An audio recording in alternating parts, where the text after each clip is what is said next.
Saking habisnya kertas di Tanjung Gusta, sampai karton pun dipakai orang. Itulah. Kalau sesudah berwudu, kalau udah berwudu, boleh tak dilap? Boleh tak dilap air wudu itu? Melap air wudu hukumnya makruh. Kata Imam Nawawi, meninggal tahun 676, dalam kitabnya Al-Majmu' Syarah Muhazzab. Melap,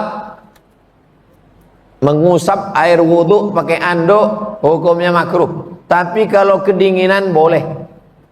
Di Maroko kalau bulan Januari 0 derajat kedinginan.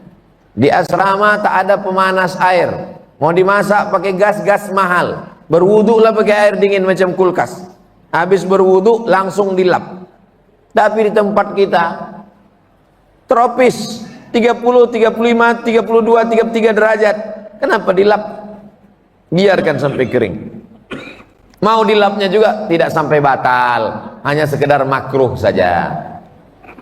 Harta yang boleh dihibahkan itu berapa dari harta yang kita punya? Hebat orang Tanjung Gusta ini. Nampaknya semua mau dikasihkannya ini. Waktu Nabi sedang membebaskan kota Makkah, ada sahabat Nabi itu yang sakit, dijenguk Nabi. Anaknya cuma satu, perempuan. Laki anak perempuannya ini menantunya kaya pula. Kata dia, semua hartaku mau ku kasih untuk Islam. Kata Nabi, tak boleh.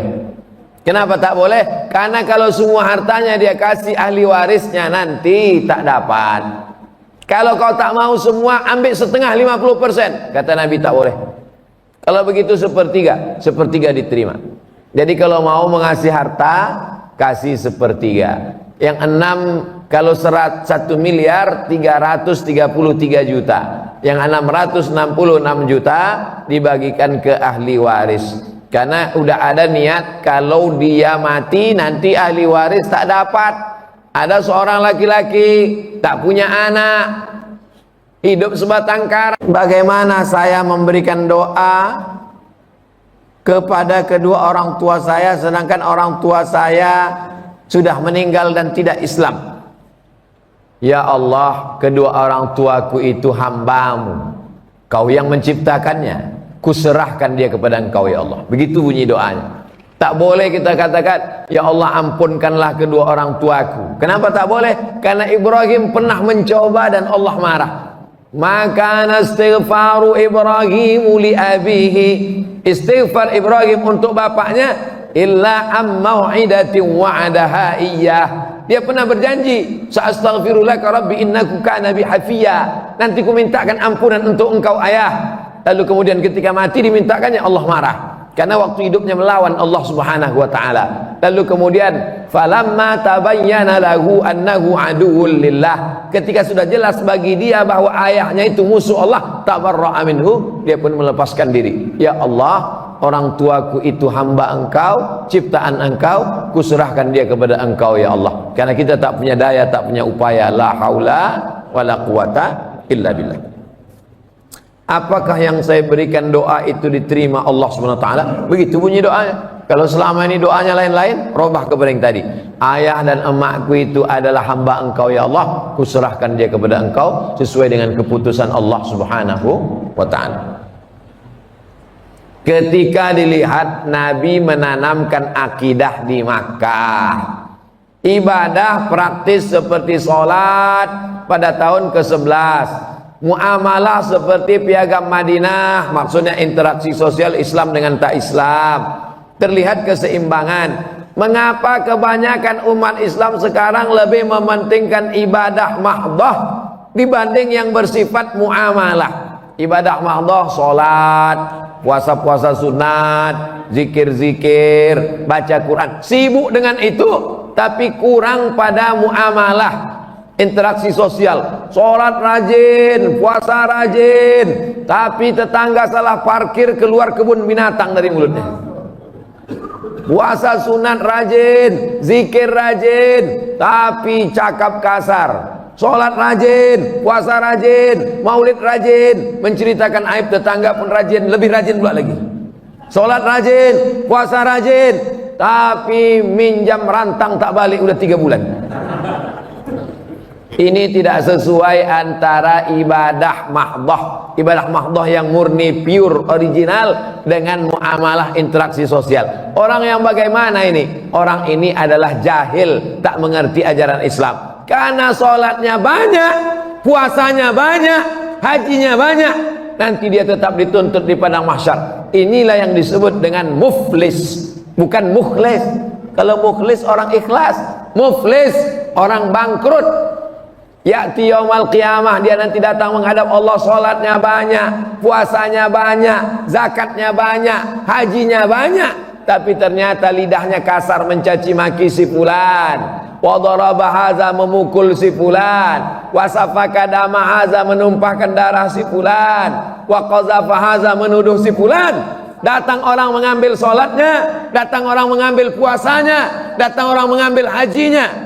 Faniyat hasanatuhu, amal pahalanya sudah habis, sementara orang tetap mengantri menuntut. Ukhizat khotoyahum, diambil dosa mereka, ditimpakan kepada dia, dicampakkan dia ke neraka jahanam, bukan karena tak sholat, tapi karena muamalat, hubungan sosialnya tak baik. Insya Allah kalau dia sholat ke masjid, kenal sama tetangga, hubungan interaksi sosialnya insya Allah baik. Hablum minallah wa hablum minan nas.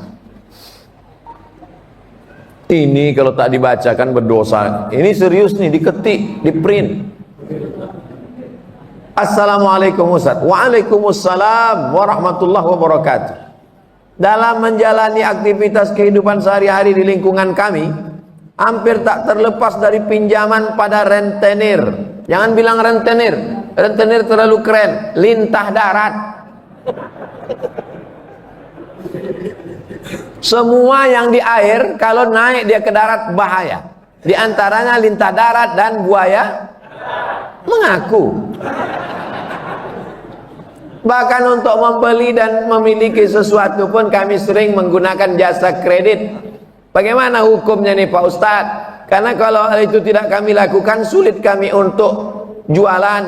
Untuk ini nampaknya bukan bertanya tapi menawar.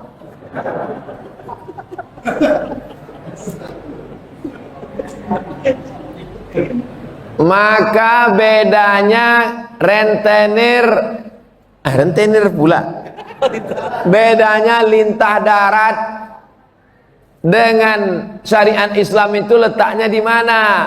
Lintah darat tidak mau tahu, mau rugi mau untung, yang penting kau bayar bunganya. Dililitnya kita, lama-lama habislah harta kita, lama-lama nyawa kita naik, kumat darah tinggi, jantung koroner mendadak mati. Mati dalam keadaan berhutang di sekeliling pinggang. Na'udzubillah. Mudah-mudahan Allah selamatkan kita dari riba ini insyaallah. Adapun jual beli dengan kredit tapi akadnya barang dengan uang, maka hukumnya boleh. Misalnya Pak Ketua Masjid mau jual sepeda motor ke saya. Ustadz Somad, mau ku jual sepeda motorku ini ke Ustadz. Berapa harganya Pak Haji? Ini 10 juta, Ustadz cicil lah 10 bulan, sebulannya 1 juta. Boleh apa tak boleh? Gimana detailnya Pak Ustadz? Silakan buka handphone, tulis di Google Somad Maroko, Google, tulis di situ SOMADMOROCCO, Somad Maroko. Maroko bukan Maroko. Maroko tempat saya kuliah dulu. Somad Maroko, tulis setelah spasi kredit, enter. Dapat tulisan Somad Maroko kredit. Dah tengok di baris bawah, jual beli kredit tidak ada keberatan di dalamnya. Tak ada keberatan berarti boleh. Jika waktu dan tambahannya diketahui. Beli sepeda motor sebulan 1 juta, 12 bulan 12 juta, boleh. Meskipun harga kredit lebih mahal dari kontan, karena penjual dan pembeli sama-sama dapat untung. Penjual mendapat manfaat tambahan harga, sedangkan si pembeli mendapat manfaat tambahan waktu tempo.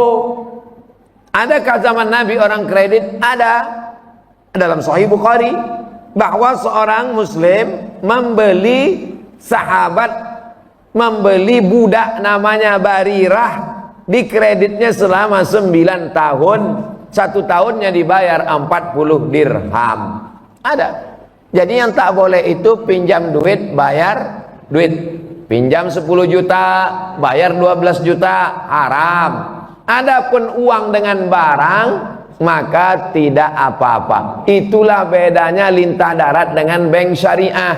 Di bank syariah akadnya adalah saya mau beli mobil, duit tak ada, maka saya datang ke bank, lalu bank kemudian membelikan mobil itu. Apakah akadnya itu dengan cara dia beli mobil lalu dia jual mobil, akadnya mobil dengan uang, atau dibeli taukil, atau akadnya kafalah. Jadi akadnya macam-macam, orang tak mengerti karena di fikih masjid sibuk dengan fikih toharoh, air suci mensucikan. Asik dibahas masalah khilafiyah, masalah kaki celana, masalah jenggot, masalah darah bisul, darah jerawat, darah wiladah, darah nifas, darah haid, darah nyamuk, macam-macam. Padahal muamalat ekonomi Islam ini penting. Jadi kesimpulannya, kalau dengan interaksi bank syariah, insya Allah sudah keluar fatwa DSN, Dewan Syariah Nasional. Mudah-mudahan kita selamat. Tapi dengan rentenir, dengan meminjamkan uang, bank berjalan berkeliling, riba menjerat leher, mudah-mudahan kita diselamatkan dari riba ini insya Allah. Amin ya rabbal alamin. Sekarang manusia ini menjadi makhluk yang konsumtif. Zaman dulu orang cukup punya sepatu cukup, sekarang punya sepatu mesti mahal. Zaman dulu orang punya jam cukup, sekarang jamnya mesti bermerek mahal. Padahal jam mahal sama jam murah kalau sudah habis baterai sama, mati juga. Dulu orang asal pakai baju cukup, sekarang orang pakai baju outfit, dia mesti berdiri mahal, style, gaya hidup naik, gara-gara kehidupan yang konsumtif dengan medsos dan lain sebagainya. Maka iqna' bima qasamallahu lak takut aghnan nas, merasa cukup dengan pembagian Allah sehingga engkau menjadi orang yang berkecukupan. Makanya kita diajarkan doa, Allahumma aghnina bihalalika an haramik, cukupkan hati kami dengan yang halal sehingga kami tak mencari-cari yang haram. Orang kalau sudah dicukupkan hartanya, dicukupkan makannya, tapi sibuk mencari yang haram, sesungguhnya itu hukuman.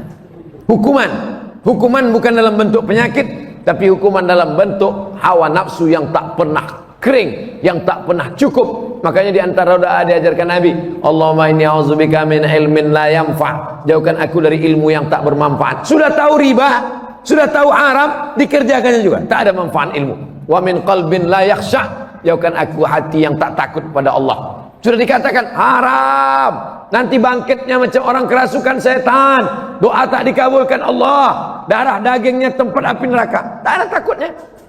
Wa min nafsin la tasma', jauhkan kami dari nafsu yang tak pernah kenyang.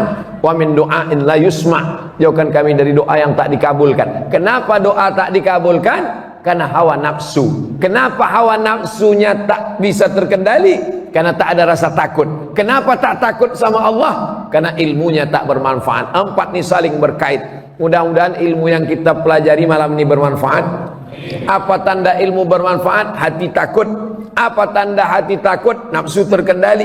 Apa tanda nafsu terkendali? Doa terkabulkan. 4-4-nya kita diselamatkan Allah SWT. Amin.